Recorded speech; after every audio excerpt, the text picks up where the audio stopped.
Good day mga ka-EA! Support today's video. Ayan, tamang kain na naman yung mga breeders natin dito. So, meron tayo dito na mga palaslatch na. So, unahin natin etong si Batusay Cross Lady Rezo. Ayan, huling hirit na nila yan. So, yung isa dyan, backup natin for OLR. Backup, isa-submit pala natin sa OLR sa BBC. Tapos yung isa, naka-MacArthur band. Ayan, last clutch na. So, huli nila na produce sa atin na kahit papano, maganda yung naging resulta. Si Lady Mina to. No, yung huli nating Javier Leyte at Balogan Daybird.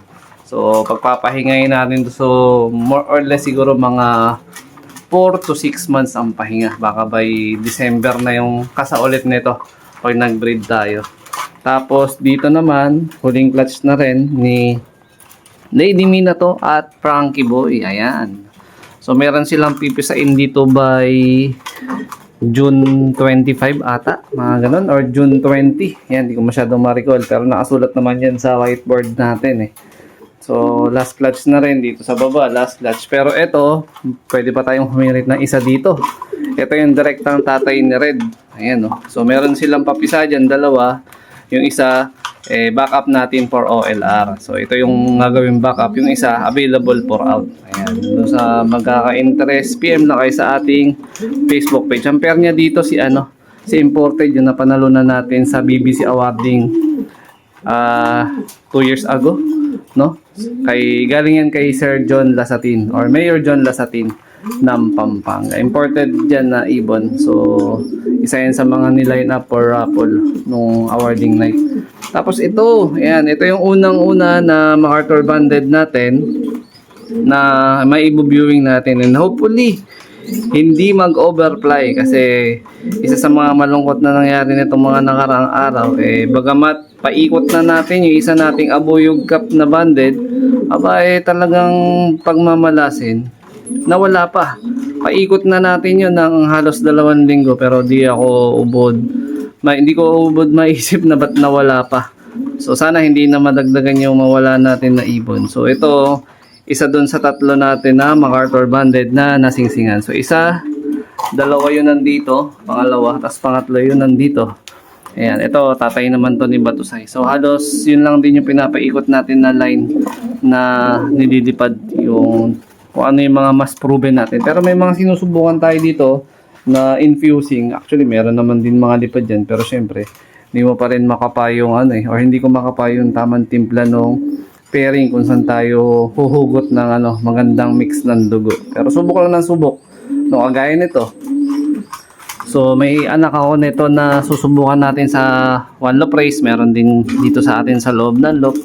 So, Santa Ana finisher, tsaka Javier Leyte finisher, North and South, di ba? Handa ko na rin, syempre, yung ating sesto box dahil pupunta ako ngayong araw kay Sir Dennis Palma dyan sa may Breeders Loop. So, mag-chat kami nung nakarang araw, so sabi niya pwede na araw pick upin yung pasok-sok natin na idadagdag natin sa Team Abuyog Cup natin, no? So, Team South. So, dagdag pwersa. Ayan, so magagayak na rin tayo, malinis na rin yung loop. So, yung pair ni Red, nandyan. Yung pair ni Red. Tingin ko mag-iitlog na to within this week or within this 3 to 4 days siguro, possible. No? So, basketing day, sana matuloy na on Friday. Kasi last 2 laps na lang naman yung inaantay natin. Ito na lang, Apari. Tapos Santa Ana, yan na lang. Ang kailangan itagos ni Red. Tapos kahit papano, magre-re-entry tayo dyan. Sana tagusin niya itong 2 para kahit papano meron tayong pang balik taya. Yan yung mga nilipad natin recent sa ating loop. So, hindi nga tayo maglilipad ng north. So, skip tayo ng north this season. Tawid tayo ng agad ng south. So, magpo-focus tayo sa pagpapabatcher nung Team MacArthur natin. Kunin natin yung yung isang ibon natin na golden ba yan or milky. Yan.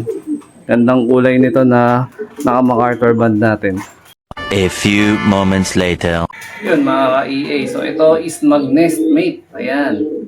So produkto to ni Lady Mina to, Javier Leyte finisher at Balogan Daybird na nakakross kay Frankie Boy yung ating Santa Ana finisher na nakaraang BBC North. So isang milky dahil or golden, nagmana to dun sa stop band rate kasi si Frankie ba may pasok ng stop band rate yun.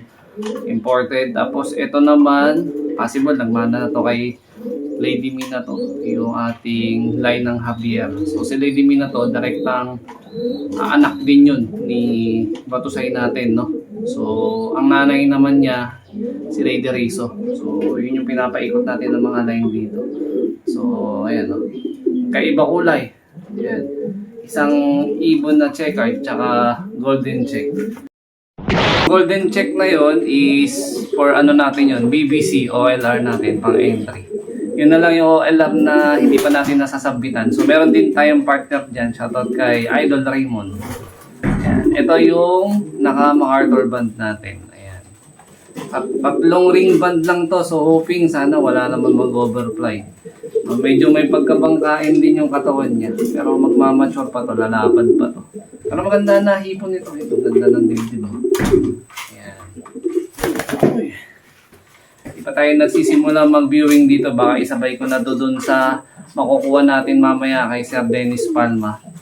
So mamaya niya rin daw sasabihin sa akin yung line nun. Ayan. Possible hin to. Ayan o. Gandang kulay. Golden. Si The Golden Girl. Ayan. Sana tumagos yung isa sa mga binibreed natin. Either Abuyog or MacArthur, no? Kahit sino sa kanila. So, total natin, dahil nawala na tayo ng isang Abuyog, so dapat 5 yun. So, magiging 4, no? Additional yung galing kay Sir Dennis. Tapos 3 MacArthur banded. Ayan.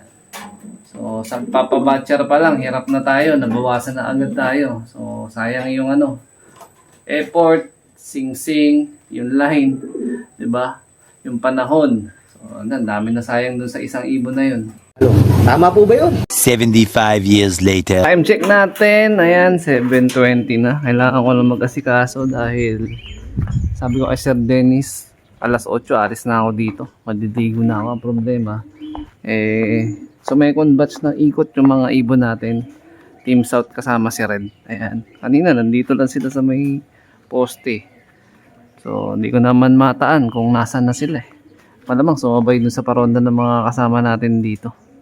Yan, kailangan nila magpalakas, especially yung natin, Team South. Sana mahubog natin ng pinakamagandang kondisyon yung Team South. So, ito lang naman magiging food trip nila.